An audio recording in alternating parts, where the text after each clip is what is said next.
Antes de ler o texto e de meditarmos nele, nós vamos conhecer mais uma carta. Não é? Bernardo, você gostaria de ouvir hoje a leitura da carta, de uma carta? Gostaria? Então, eu vou convidar você a se assentar. Você não quer sentar? Quer ficar aí mesmo? Quando a criança fica à vontade na casa do Senhor, é uma bênção, né, irmão? Deita no chão, tá? É uma festa. Bernardo, fica na paz do Senhor então aí, meu irmão. Nós vamos ler nesta manhã a carta de Mariana. Aguenta coração, viu, gente? Não é fácil não. Viu? Deixa eu respirar aqui. O que foi que aconteceu? Foi Natan ou Mariana? Natan, eu vou ler a carta da sua irmã. Legal, né? Isso aí, muito bom.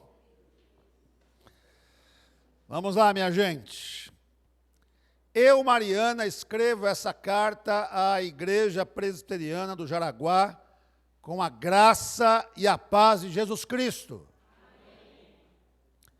Muito obrigado por orarem para os que precisam de trabalho, pelos que estão doentes, pela saúde e por acolher a igreja e pregar a palavra de Deus. Às vezes eu estou triste ou brava por alguma coisa, mas a palavra de Deus, o louvor e a oração me deixam felizes de volta. Eu amo louvar, orar e ouvir a palavra de Deus. Eu sou muito grata por tudo.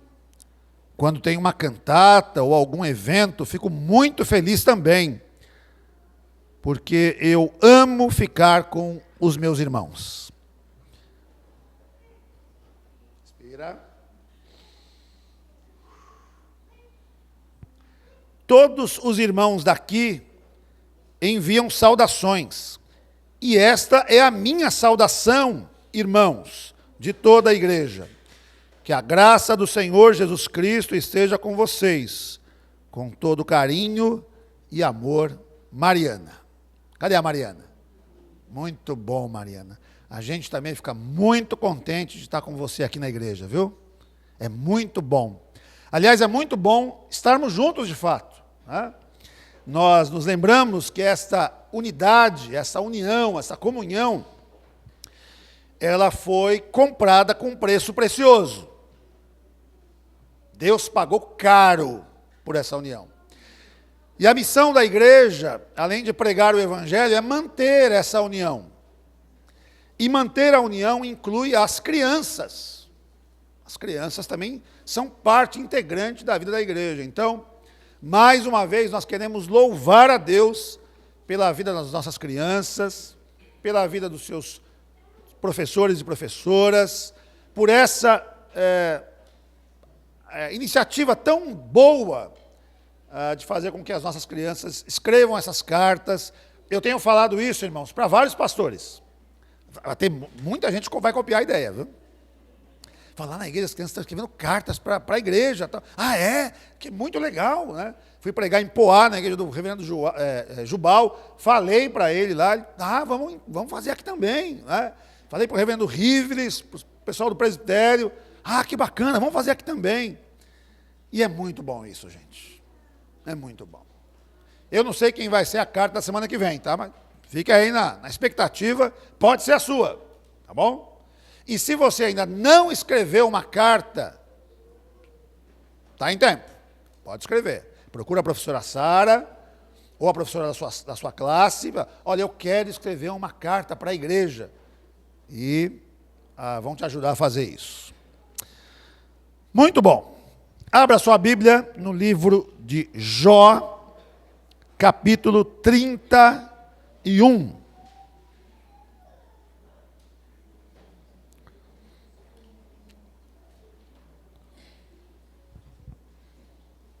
Jó, capítulo 31.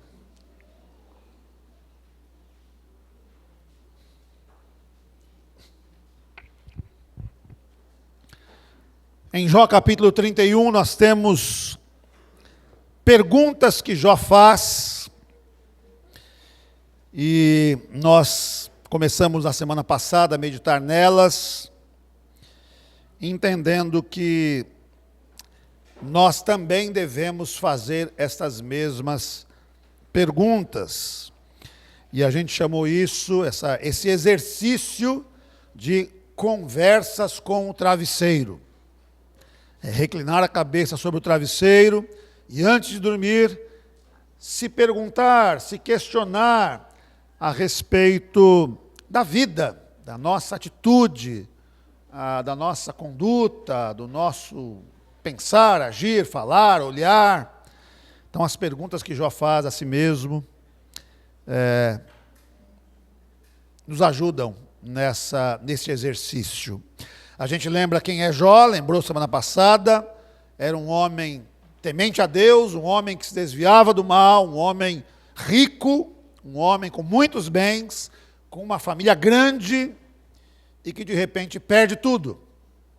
Perde os bens, perde os filhos, perde inclusive o apoio da sua esposa.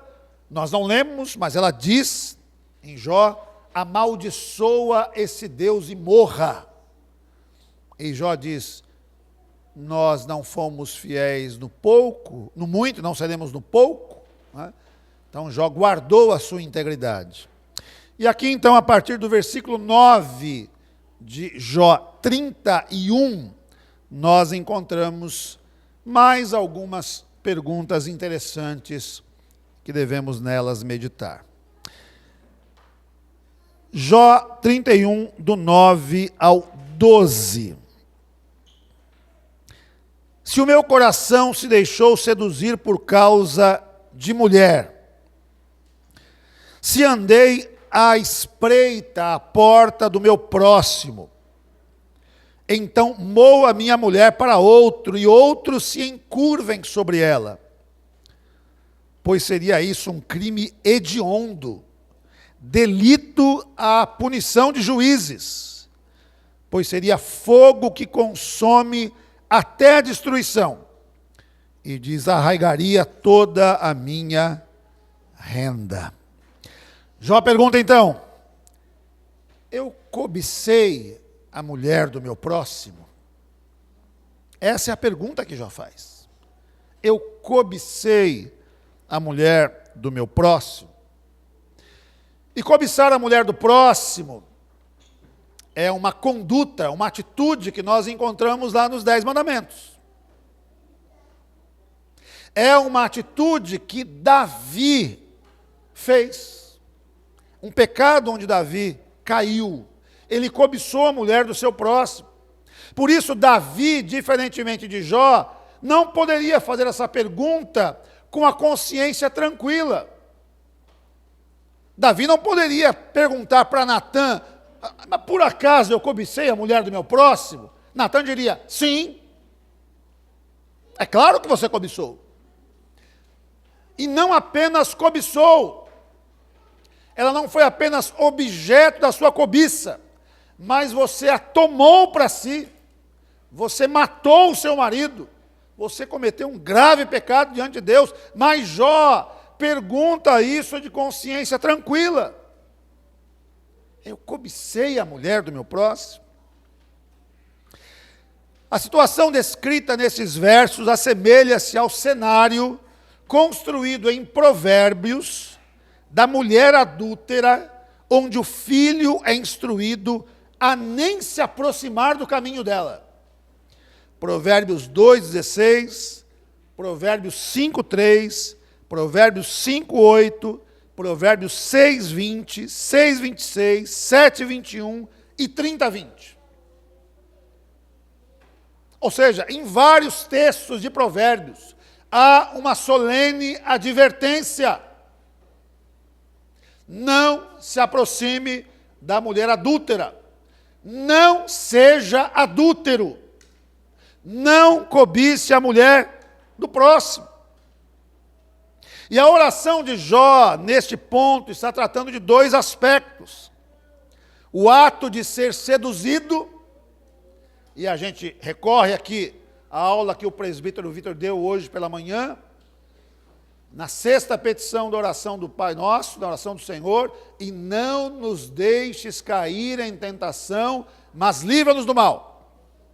Então, o ato de ser seduzido, de se deixar ser vencido pela tentação, mas também o ato de andar espreitando, de olhar indevidamente, de desejar indevidamente, de cobiçar indevidamente. Então, no primeiro caso, Jó seria uma espécie de um agente passivo, alguém que não iniciou a ação de aproximação à mulher do próximo. Mesmo assim, conforme instrui Provérbios 5, a nossa tarefa não é somente resistir à tentação, à sedução, mas principalmente manter distância de qualquer trajetória ou atitude que possa culminar numa cena propícia ou no ato de sedução.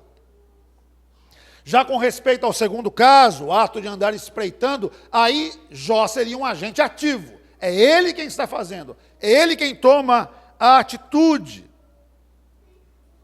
E olha só o castigo que Jó pede sobre ele, caso ele tenha feito isso.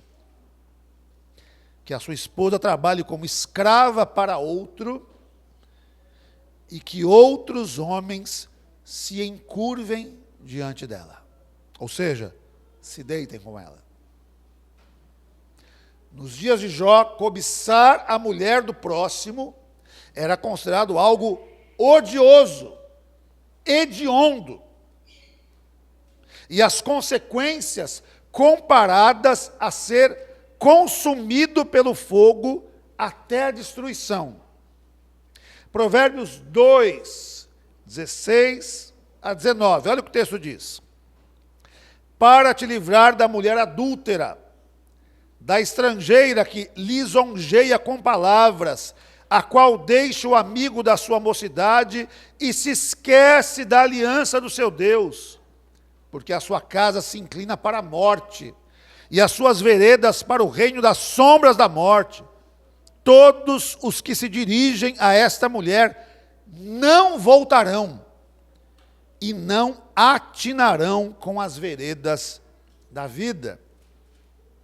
Ainda em Provérbios, filho meu, atende à minha sabedoria, à minha inteligência, inclina os ouvidos para que conserves a discrição, e os teus lábios guardem o conhecimento, porque os lábios da mulher adúltera desfilam favos de mel, e as suas palavras são mais suaves do que o azeite, mas o fim dela é amargoso como o absinto, agudo como a espada de dois gumes.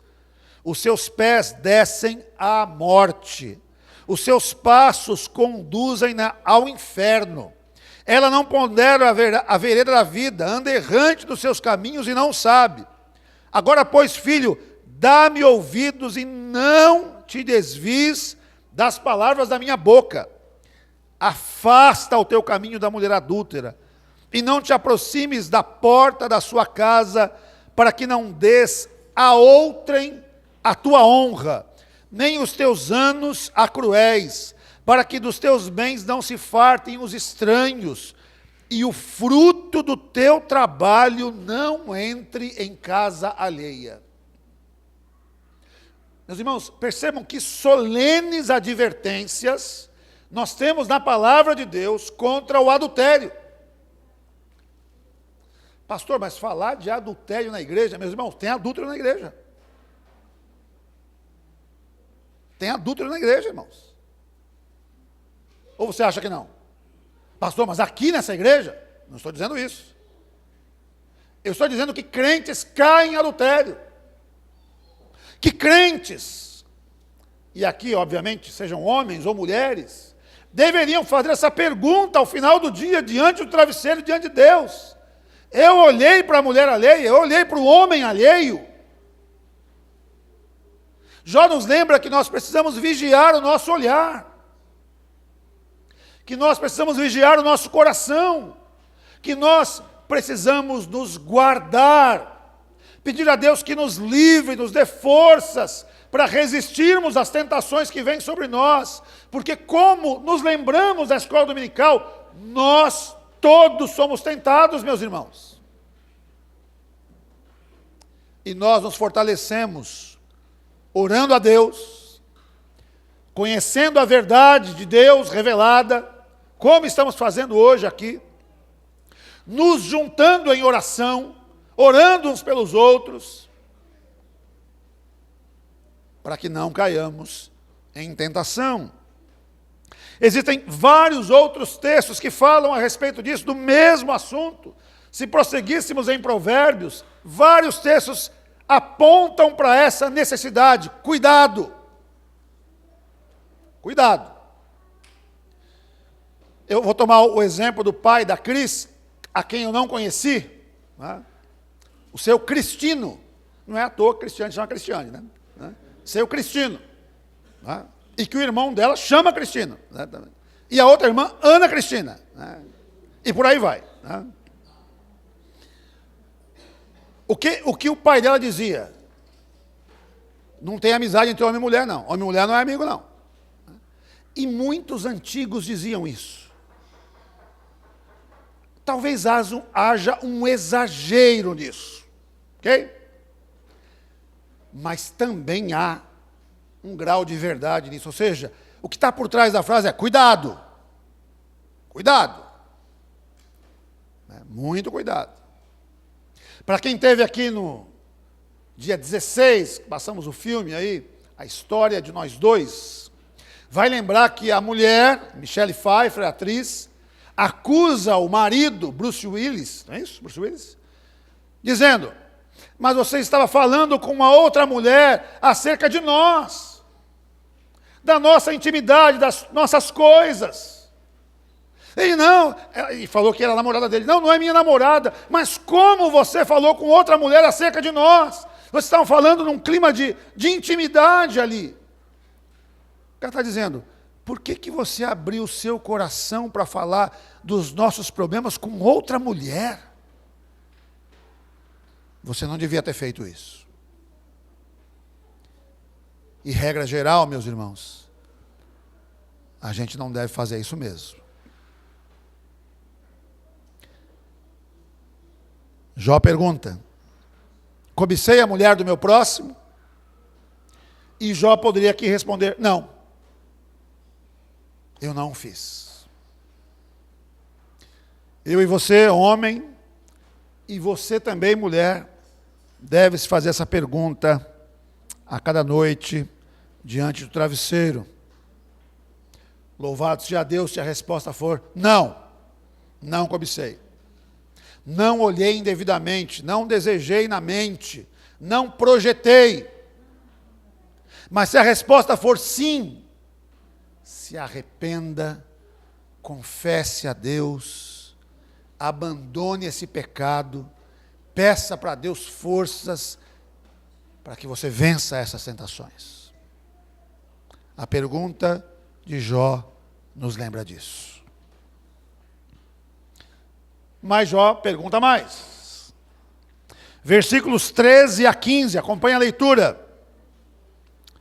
Versículos 13 a 15.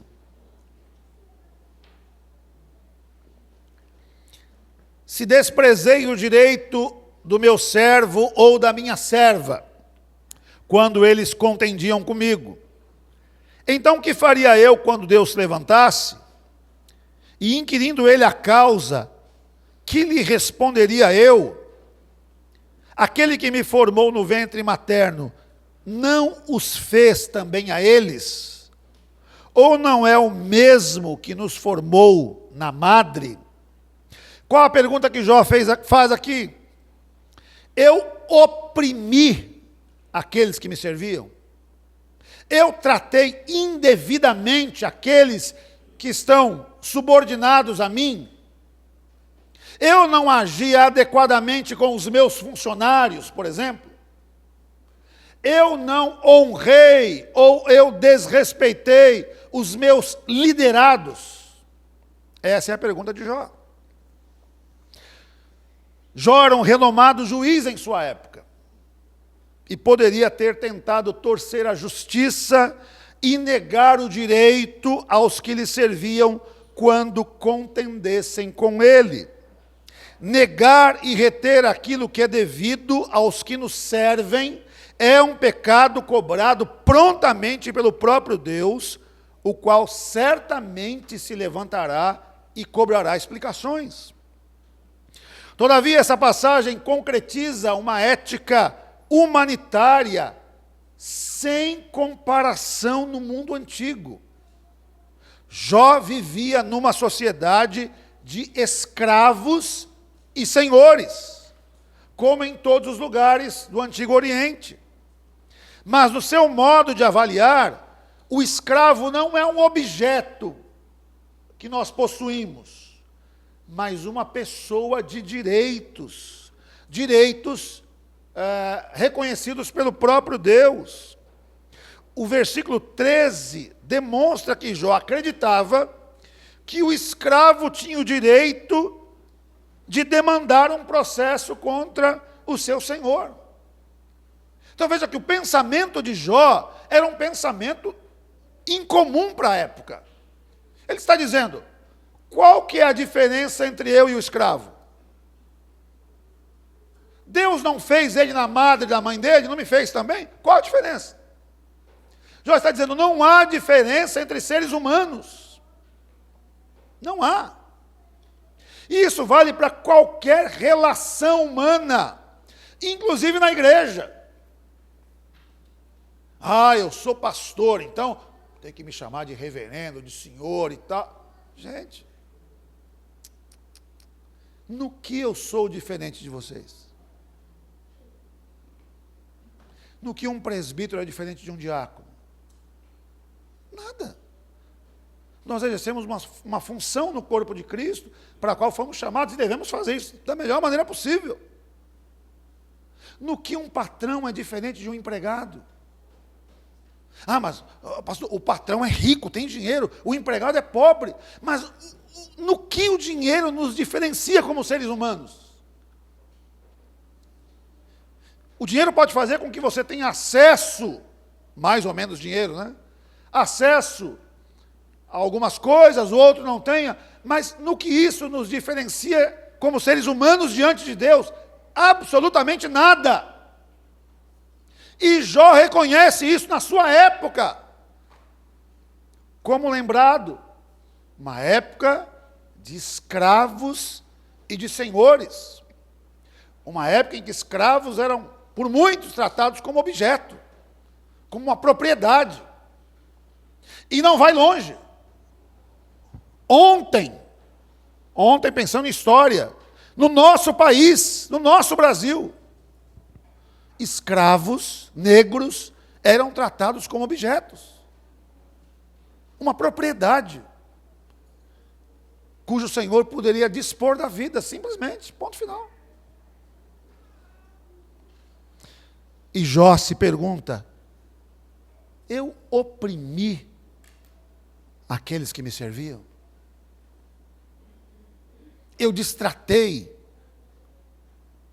Se você é alguém que tem funcionários, se você é chefe, de alguma forma, tem pessoas sob a sua responsabilidade, onde você trabalha, se você exerce uma atividade que demanda, de alguma forma, autoridade, você é um professor em sala de aula e tem os seus alunos, você é um diretor de escola e tem seus professores ali sob a sua responsabilidade, você é um comandante militar e tem subordinados sob as suas ordens. Como é que você trata essas pessoas? Como é que você trata aqueles que estão sob a sua responsabilidade? É isso que está em jogo aqui. Jó nos lembra disso, de nós questionarmos o nosso coração, de perguntarmos para nós, como é que eu tenho tratado as pessoas?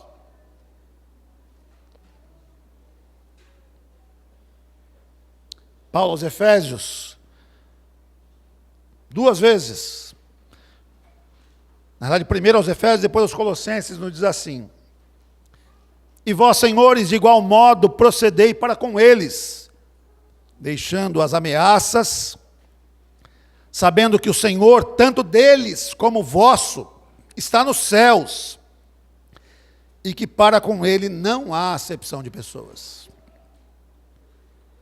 Efésios 6:9. Senhores, tratai os servos com justiça e com equidade, certos de que também vós tendes Senhor no céu. Colossenses 4:1. Muitas vezes na minha carreira militar, eu ouvi o seguinte, né? A minha turma na academia de oficiais foi a turma que rompeu o limite de idade. Antigamente você tinha limite de idade, mesmo para quem era policial já. Então você é um soldado, um cabo, um sargento. Se você fosse prestar um concurso, um vestibular para a academia de oficiais, tinha uma idade limite. Salvo engano, 26 anos. A minha turma foi a turma que acabou com o limite de idade. Então, de lá para cá, para quem já é policial, não tem limite de idade. Porque há 40 anos, prestou vestibular para a academia, vai fazer academia 4 anos, vai se formar oficial, enfim. Isso fez com que muita gente que era já da tropa, muita gente que já era policial, se tornasse cadete da academia. Hoje, sendo a maioria de oficiais da polícia, quem já era da tropa, né? E a gente pegou uma época, minha turma foi a última turma que pegou o antigo curso preparatório de formação de oficiais. É como se fosse o colegial, você fazia o colegial lá, então terminou o ensino fundamental, né? Antigamente falava era ginásio, é isso? Terminou o ginásio, né? É isso? Ginásio. Aí você podia prestar o concurso. Isso fazia o quê, meus irmãos? Com que um garoto de 14 anos entrasse na academia militar, como aluno do curso preparatório, e automaticamente se transformasse em superior hierárquico de todos os policiais abaixo de subtenente para baixo. Então imagina, vamos pegar aqui um exemplo do Max, né? Vamos imaginar que o Max fosse um subtenente da Polícia Militar. Max com 30 e... É que o Max é muito novo, né, gente? Não, o Max não sabe. O Max é muito jovem ainda, né? Vou pegar alguém um pouco mais velho, né? O Marcos. Um pouco, gente, calma aí. É porque o Marcos já é quarentão, né? É um menino, né? Mas é quarentão. Subtenente Marcos. Vamos imaginar que o Marcos precisa ir na academia por algum motivo. Vai lá na academia do Barro Branco visitar a academia. E aí está lá. Quem tem 14? Tem alguém de 14 aqui? 14 anos, tem alguém? Não? Ele tem quanto? 15? Você foi promovido a 14 anos agora, viu, Arthur? Tá? Arthur é aluno da academia 1 mês, acabou de pegar a farda. Ou então a gente chama de bichoforme, que é o bicho, né? Aluno a gente chama de bicho. Bichoforme, camisa branca, calça jeans, bota preta, bichoforme, né? Aí passa o Marcos, subtenente, pelo Arthur. Continência, e tem que chamar o Arthur de senhor. Olha que coisa maluca essa. Não é? Mas é assim a hierarquia militar. Agora, pode o Arthur chegar no Marcos, na subtenente Marcos e então eu vou espizinhar ele, né? Não pode fazer isso. Não pode fazer isso. E o que acontecia? Muitos policiais, oficiais, que já eram policiais, quietinho na dele, soldado, quietinho. Aí quando virava tenente, falava, você viu, fulano mudou. Ele era soldado, gente boa, falava com todo mundo. Agora é tenente, ó, bravo, zica. Não, é porque ele já era assim. Ele só não tinha a oportunidade de exercer a autoridade, porque ele não tinha essa autoridade para exercer. Mas agora ele tem. E agora ele trata todo mundo mal. Nós não podemos tratar ninguém mal. Ninguém. A Bíblia nos diz que os senhores devem tratar os servos devidamente. Como que se aplica hoje isso para nós? Numa época em que, graças a Deus, no nosso país, ao menos não institucional, né? Não há escravidão. Vez ou outra a gente vê aí pessoas em situação análogas à escravidão no nosso país. Como nós devemos tratar aqueles que, de alguma forma, nós temos sobre eles algum tipo de autoridade? Dignamente. Sem opressão. Major faz mais uma pergunta. Versículos 16 a 23. Acompanhe a leitura.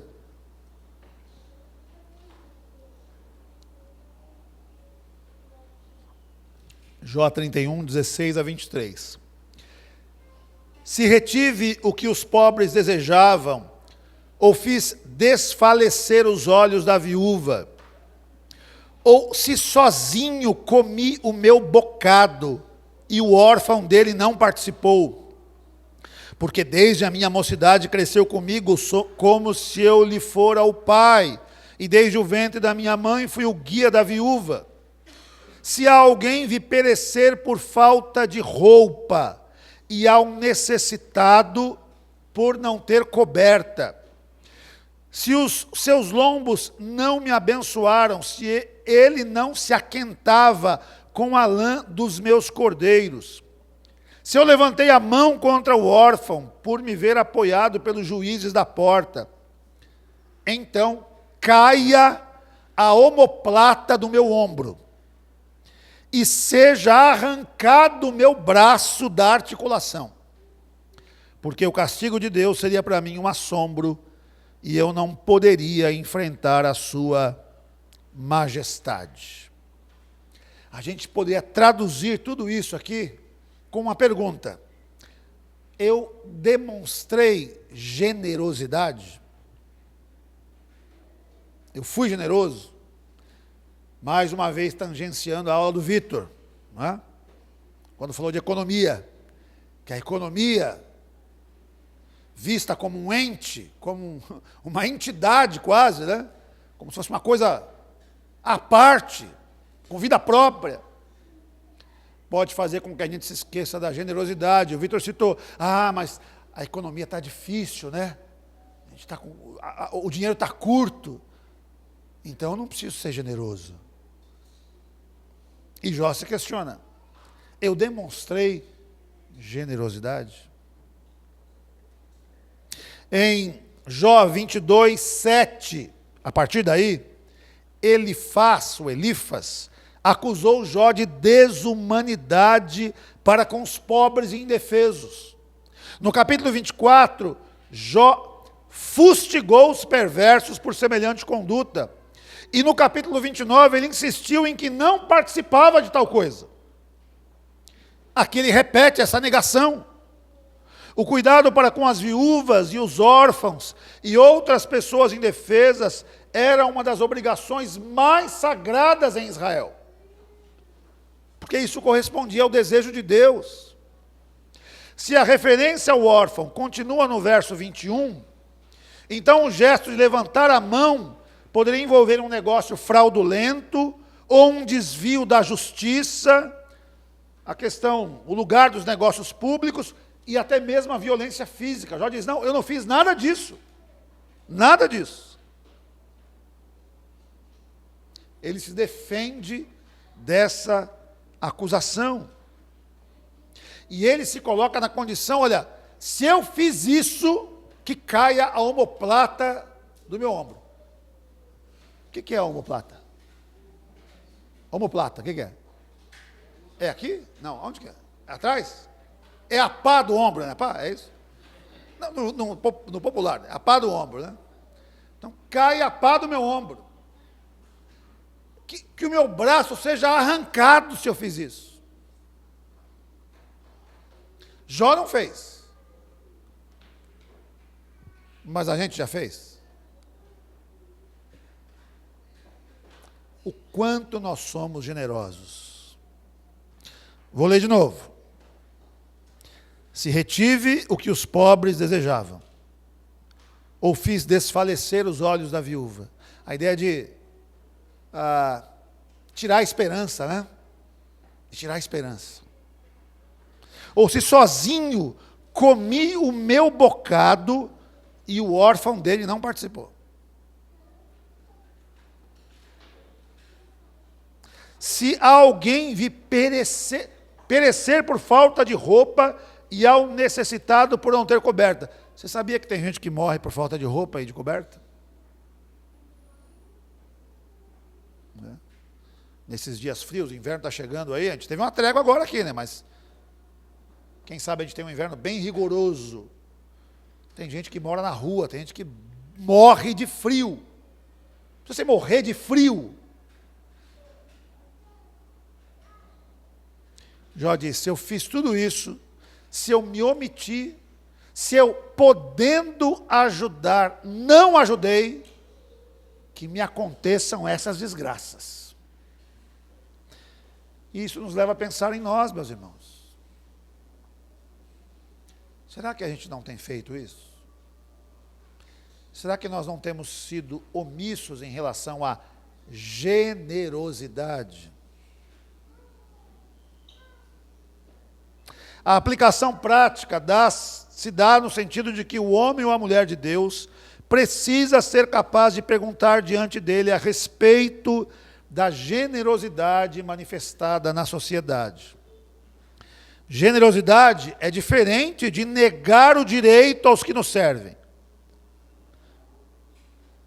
Em tese, não temos a obrigação de sermos generosos, mas o desejo e comprometimento em fazê-lo demonstra a grandiosidade de um ser humano criado à imagem e semelhança de Deus. E Jesus demonstrou com perfeição essa preocupação e comprometimento com a generosidade. Como é que a gente vai despedir esse monte de gente com fome?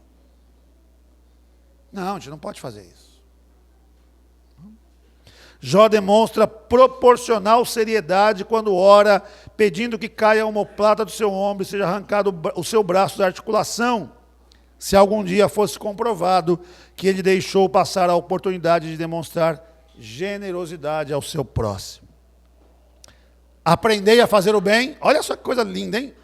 Aprendei a fazer o bem. Pastor, eu não sei fazer o bem. É possível aprender? Isaías está dizendo: aprendei a fazer o bem, atendei à justiça, repreendei o opressor, defendei o direito do órfão, pleiteai a causa das viúvas. Isaías 1,17.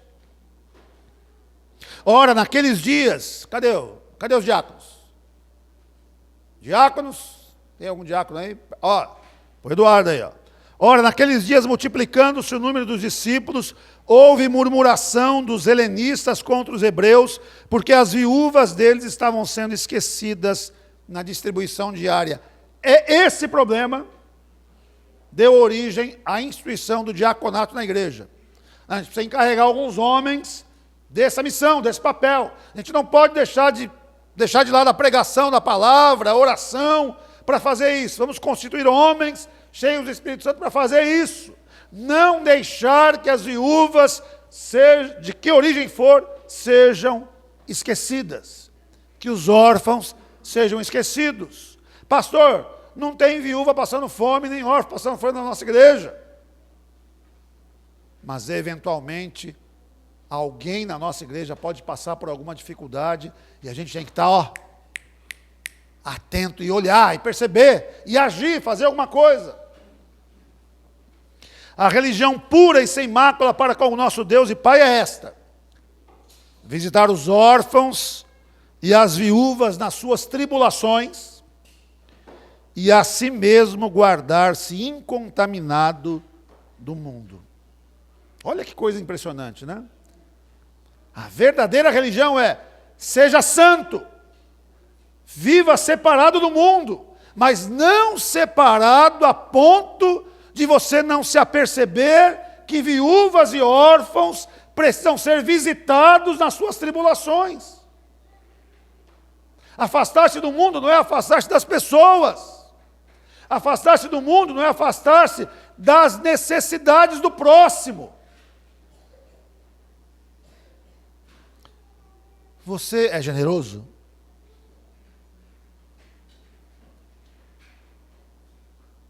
Essa é uma pergunta que nós precisamos nos fazer todos os dias.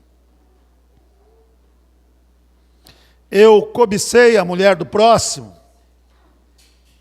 Eu cobicei aquilo que não deve ser cobiçado? Eu oprimi aqueles que me serviam, aqueles diante dos quais eu exerço algum tipo de autoridade? Trato mal? Me permita dar um exemplo aqui. A gente tem notícias de uma senhora que é diretora de uma escola. É membro de uma igreja, membro de uma comunidade religiosa. Não é? Meio controverso se é igreja mesmo ou não é, né? Mas membro de uma comunidade religiosa, saião, cabelão, vestidão, véu. É a desgraça dos professores e funcionários da escola. Desvia a merenda escolar. Desgraça. E diz que é crente. Mas vive oprimindo os seus subordinados. Eu sou generoso. Deus tem me abençoado. Sou generoso. Sou generoso mesmo quando as coisas não estão boas. Tenho um pão, corto no meio e reparto. São perguntas que nos inquietam, meus irmãos. E devem nos inquietar mesmo. Eu fico inquieto quando eu estou diante desse texto. Mexe comigo. Porque eu escorrego em todas essas coisas aqui. É luta, tem que lutar contra isso. A gente tem que lutar. Então eu convido você a hoje, dia 25 de junho, dia 23, quando você for dormir, pode ser na soneca da tarde agora, o soninho da beleza, mas depois da noite, quando você for dormir. Né? O que o pastor falou mesmo domingo? Hoje? Quais foram as perguntas mesmo? Deixa eu me perguntar aqui. Os meus olhos olharam para onde não devia? Cobicei o que não devia? Eu tratei mal as pessoas? Eu não tenho sido generoso como poderia ser? Faça as perguntas. Responde para você mesmo, com honestidade. Se sim, ou se não, né? Não fiz nada disso. Joia, continue assim. Estrelinha no caderno, Deus abençoe. Ah, não, eu fiz. Eu fiz isso. Peça perdão, vá e não peques mais. Que Deus nos abençoe, meus irmãos. Que Deus nos ajude, em nome de Jesus. Pai, nós pedimos ao Senhor que nos ajude, não apenas a respondermos com honestidade a cada uma dessas perguntas. Para tanto, precisamos olhar para dentro de nós e fazermos uma análise honesta, transparente, de quem efetivamente somos. Mas não apenas isso. Nos ajude, ó Pai, a responder essas perguntas e nos moldarmos à Tua vontade. Nos ajude a não cobiçar a mulher, o homem, não cobiçar o próximo, não cobiçarmos aquilo que é indevido. Nos ajude, ó Deus, a tratarmos com dignidade a todo ser humano e a toda a criação. E nos ajude também a sermos generosos, a percebermos, ó Pai, as necessidades alheias e supri-las na medida das nossas possibilidades. Em nome de Jesus. Amém e amém. Meus irmãos, nós vamos celebrar a